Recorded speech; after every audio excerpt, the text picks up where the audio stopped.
আসসালামু আলাইকুম ভিউয়ার্স, এই মুহূর্তে ব্রেকিং বিষয় নিয়ে হাজির হলাম। প্রথমেই জানিয়ে দেব একটি ব্রেকিং বিষয়। এবার স্বরাষ্ট্রমন্ত্রী আসাদুজ্জামান খান কামাল স্পষ্ট করে বলেছেন, বাধ্য হয়ে পুলিশ গুলি চালিয়েছে, এমনটা তথ্য দিয়েছেন তিনি।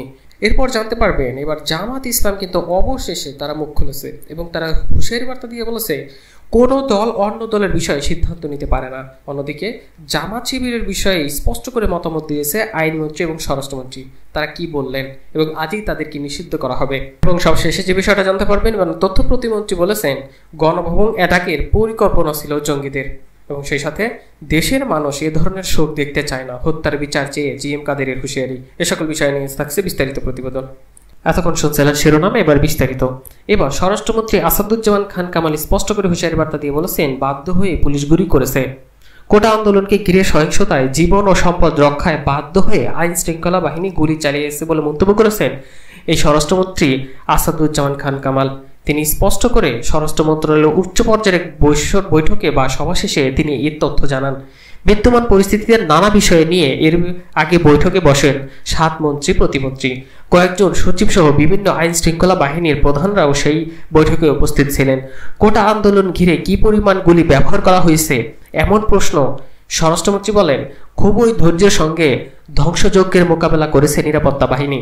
একেবারে না পেরে সেনাবাহিনীকে আসতেও হয়েছে, যেখানে না পেরেছে সেখানে জীবন ও সম্পদ রক্ষায় গুলি করতে বাধ্য হয়েছে তারা। সব হিসাব পুলিশের ঊর্ধ্বতন কর্মকর্তারা রাখেন।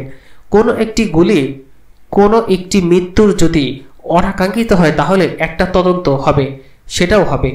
এর মধ্যে প্রধানমন্ত্রীর নির্দেশনায় বিচার বিভাগীয় কমিশন গঠন হয়েছে। তারা একটি প্রতিবেদন দেবে কি ঘটনা ঘটেছিল কয়েকদিন ধরে। তখন আমরা সারা বিশ্বকে জানাতে পারবো কি ঘটনা ঘটাতে চেয়েছিল স্বাধীনতা বিরোধী শক্তি, এমনটা তথ্য দেন স্বরাষ্ট্রমন্ত্রী। এই স্বরাষ্ট্রমন্ত্রী আরো বলেন, অনেকেই বলেছেন আমরা গণগ্রেপ্তার করছি। কোনো গণগ্রেপ্তার আমরা করছি না। গোয়েন্দা তথ্য, ভিডিও ফুটেজ, সাক্ষী সাপোর্ট নিয়ে যাদের আমরা শনাক্ত করতে পেরেছি তাদেরই গ্রেপ্তার করেছি।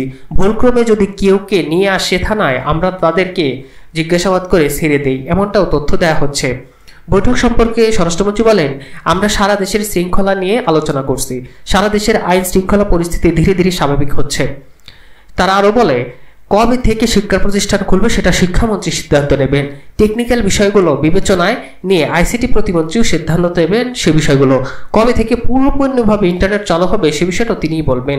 এদিকে বৈঠক শেষে শিক্ষামন্ত্রী তিনিও জানিয়েছেন, আমরা পরিস্থিতি বিবেচনা করে ধাপে ধাপে শিক্ষা প্রতিষ্ঠানগুলো খুলব, এভাবে আলোচনা করেন। এবং স্বরাষ্ট্রমন্ত্রী বলেন, বাধ্য হয়ে পুলিশ গুলি করতে বাধ্য হয়েছে।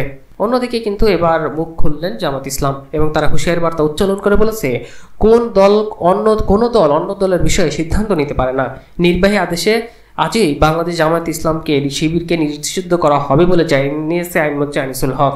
জামাত শিবির বিষয়ে যে সিদ্ধান্ত নিয়েছে এক বিবৃতিতে তারা বলে যে 29 জুলাই 14 লন্ডনের বৈঠকে বাংলাদেশ জামাত ইসলামকে যে নিষিদ্ধ করা হবে সেই বিষয়ে ফাইনাল সিদ্ধান্ত হয়। এখতিয়ার বহির্ভূত ও সংবিধান পরিবর্তিত সিদ্ধান্ত নিয়ে তীব্র নিন্দাও জানায় কিন্তু এই বাংলাদেশ জামাত ইসলামের আমির। আওয়ামী লীগের নেতৃত্বাধীন 14 দলীয় জোট একটি রাজনৈতিক প্ল্যাটফর্ম। একটি রাজনৈতিক দল অন্য জোটে বা অন্য একটি রাজনৈতিক দলের বিষয়ে সিদ্ধান্ত নিতে পারে না, এ বিষয়ে কড়া হুঁশিয়ারি বার্তা দেন। জামাতের নেতা বলেন, বাংলাদেশের আইন ও সংবিধান কাউকে এই এখতিয়ার দেয়নি। কোনো দল বা জোটে অন্য কোনো দলকে নিষিদ্ধ করার ধারা চালু হলে এক দল অন্য দলকে নিষিদ্ধ করতে থাকবে, তখন রাষ্ট্রের শৃঙ্খলা বলে কিছু থাকবে না। জামায়াত ইসলাম একটি প্রতিষ্ঠিত গণতান্ত্রিক রাজনৈতিক সংগঠন যা বাংলাদেশের সকল গ্রহণযোগ্য নির্বাচনে অংশগ্রহণ করে, জাতীয় সংসদে প্রতিনিধিত্বও করেছেন। প্রতিটি গণতান্ত্রিক আন্দোলনে ঐতিহাসিক ভূমিকা পালন করেছে এই জামায়াত ইসলামী। আওয়ামী লীগ জামায়াতের সাথে বসে অতীতে অনেক আন্দোলন করেছে। দেশে অবাধ, সুষ্ঠু, নিরপেক্ষ নির্বাচনের জন্য কেয়ারটেকার সরকারের ব্যবস্থার ফর্মুলা জাতির সামনে উপস্থাপন করেছে এবং তার ভিত্তিতে দেশে সুষ্ঠু নির্বাচনও অনুষ্ঠিত হয়েছে। এরকম একটি গণতান্ত্রিক সংগঠনকে নিষিদ্ধ করার দাবি বেআইনি, এখতিয়ার বহির্ভূত ও সংবিধান পরিপন্থী বলে মন্তব্য করেন জামায়াতি নেতা। জনগণ 14 দলের এই দাবি গ্রহণ করবে না। বিবৃতিতে জামাত নেতা আরো বলেন, সম্প্রতি ছাত্রদের বৈষম্য বিরোধী আন্দোলনে ব্যাপক রূপ লাভ করলে সরকার প্রধান, সেতুমন্ত্রী, মুক্তিযুদ্ধ বিষয়ক মন্ত্রী উস্কানিমূলক বক্তব্য রাখার পর ছাত্রলীগ বৈষম্য বিরোধী ছাত্র সমাজের উপর হামলা চালায়। পরবর্তীতে রাষ্ট্রীয় বিভিন্ন বাহিনী নিয়ে দেশ দিয়ে গণহত্যা চালানো হয়। বাংলাদেশের ইতিহাসে অতীতে কোনো আন্দোলন দমনের জন্য এভাবে নির্বিচারে গণহত্যা চালানো হয়নি। গোটা জাতি এবং বিশ্বকে এই গণহত্যার জন্য সরকার গিয়ে ধিক্কার দিচ্ছে। গোটা জাতি এই গণহত্যার বিরুদ্ধে ঐক্যবদ্ধ। এমন পরিস্থিতিতে নিজেদের অপকর্মতা এড়ানোর জন্য সরকার শুরু থেকে মিথ্যাচার চালাচ্ছে, রাষ্ট্রযন্ত্র ব্যবহার করে জামাত ও বিরোধী রাজনৈতিক দলের উপর দোষারোপ করে বক্তব্য দিয়ে যাচ্ছে। এদিকে পরিস্থিতি সরকারের দেশ ও বিশ্ববাসীর দৃষ্টি ভিন্ন দিকে প্রভাবিত করার জন্য এখতিয়ার বহির্ভূত 14 দলের বৈঠকে জামাতকে নিষিদ্ধ ও হঠকারী সিদ্ধান্ত নিয়ে উল্লেখ করে এই জামাত নেতা বলেন, তাদের এই সিদ্ধান্ত অযৌক্তিক, বেআইনি এবং সংবিধান বিরোধী। দেশের জনগণ 14 দলের এই সিদ্ধান্তকে প্রত্যাখ্যান করেছে। এ সময় তিনি দলমতের ঊর্ধ্বে দেশে উঠে দেশপ্রেমিক জনগণের স্বৈরাচার বিরুদ্ধে গণহত্যার প্রতিবাদে সোচ্চার হওয়ার আহ্বান জানান। জামাত নেতা বলেন, আওয়ামী লীগের অনেক নেতারাই আজ আমাদেরকে নিষিদ্ধ করছে, কিন্তু এটা বেআইনি এবং সংবিধান পরিপন্থী। এদিকে জামাত শিবির নিষিদ্ধ হচ্ছে আজ। এই বিষয়টি নিয়ে আইনমন্ত্রী এবং স্বরাষ্ট্রমন্ত্রী কি তথ্য দিলেন? 71-এর স্বাধীনতা বিরোধী দল জামাত ইসলামী ও তাদের সংগঠন ইসলামী ছাত্র শিবিরদের রাজনীতি নিষিদ্ধ করার সময়ের ব্যাপার মাত্র। ইতিমধ্যে প্রক্রিয়া শুরু করেছে সরকার। এদিকে আইনমন্ত্রী এই বিষয়টি নিয়ে বলেছেন, নিষিদ্ধ করা হলে দেশের আইন শৃঙ্খলা ও রাজনৈতিকেরও অনেক উন্নত হবে।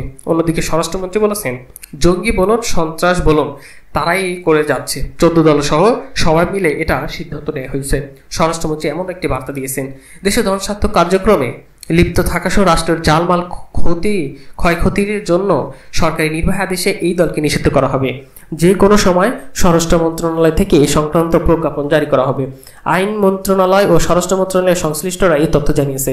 এদিকে গতকাল দুপুরের সচিবালয় আইনমন্ত্রী আনিসুল হক সাংবাদিকদের বলেন, জামাত শিবিরকে বুধবার অর্থাৎ আজ নিষিদ্ধ করা হতে যাচ্ছে। নির্বাহী আদেশের মাধ্যমে এটি করা হবে। ক্ষমতাসীন দল আওয়ামী লীগের নেতৃত্বাধীন 14 দলীয় জোটের জামাত শিবিরকে নিষিদ্ধ করার সিদ্ধান্তের পর সংশ্লিষ্ট সরকারের এ বিষয়ে নড়িচড়ে বসেছে। এ বিষয়ে গতকাল সরকারের 7 মন্ত্রী প্রতিমন্ত্রী বৈঠকে উপস্থিত করেছেন। ওই বৈঠকে একাধিক সূত্র বাংলাদেশের প্রতিবেদনকে স্পষ্ট করে তারা জানায়, জামাত শিবিরের ধ্বংসাত্মক কার্যক্রম নিয়ে আলোচনা হয়েছে, তবে কোটা আন্দোলনের ক্ষয়ক্ষতি ও দেশের পরিস্থিতি নিয়ে কথা হয়েছে বেশি। জামাত নিষিদ্ধ করার বিষয় নিয়ে সরকার যে কোনো সময় প্রজ্ঞাপন দেবে বলে জানান দায়িত্বশীল একাধিক সূত্র। উচ্চ আদালতের রায়ে 2013 সালে জামায়াত ইসলাম বাংলাদেশের নিবন্ধন বাতিল করে নির্বাচন কমিশন। দলটির ছাত্র সংগঠনের নামে ইসলামী ছাত্র শিবির। জামায়াতের পক্ষ থেকে হাইকোর্টের রায়ের বিরুদ্ধে আপিল করা হয়েছিল, তবে সুপ্রিম কোর্টের আপিল বিভাগ 2023 সালের 19 নভেম্বর এই আপিল খারিজ করে দেন। ফলে দলটির নিবন্ধন বাতিলের সিদ্ধান্ত বহাল থেকে যায়। এবং সবশেষে আবার তুলে ধরতে যাচ্ছি, দেশের মানুষ এই ধরনের শোক আর দেখতে চায় না, হত্যার বিচার চায়, এমনটা দাবি করেছেন জিএম কাদের। সংসদে বিরোধী দলীয় নেতা এই জাতীয় পার্টির চেয়ারম্যান জিএম কাদের বলেছেন, দেখামাত্র গুলির নির্দেশ দিয়ে শত শত মানুষের জীবন নিয়ে রাষ্ট্র আবার শোক পালন করছে। দেশের মানুষ এ ধরনের রাষ্ট্রীয় শোক দেখতে চায় না। মানুষ চায় প্রতিটি হত্যার নিরপেক্ষ তদন্ত এবং সেই অনুযায়ী বিচার। আমরা প্রতিটি হত্যাকাণ্ডের দৃষ্টান্তমূলক শাস্তি দাবি করছি। একই সঙ্গে ভবিষ্যতে যেন এমনভাবে নির্বিচারে গুলি করে মানুষ হত্যা না করা হয় সেজন্য সরকারকে সতর্ক করে দেন তিনি, এমনটা দাবি করেন তিনি। ইন্টারনেট পরিষেবা পূর্ণভাবে চালু করতেও হুঁশিয়ারি বার্তা দেন। একই সঙ্গে মেট্রো রেলের ক্ষতিগ্রস্ত স্টেশন বন্ধ করে এলিভেটেড এক্সপ্রেসওয়ে টোল ম্যানুয়াল পদ্ধতিতে আদায় করে হলেও জনগণের জন্য চালু করার দাবি করেন তিনি। এদিকে আরও যে বিষয়টা উঠে এসেছে, গণভবন অ্যাটাকের পরিকল্পনা ছিল জঙ্গিদের, জানালেন এই তথ্য প্রতিবন্ধী।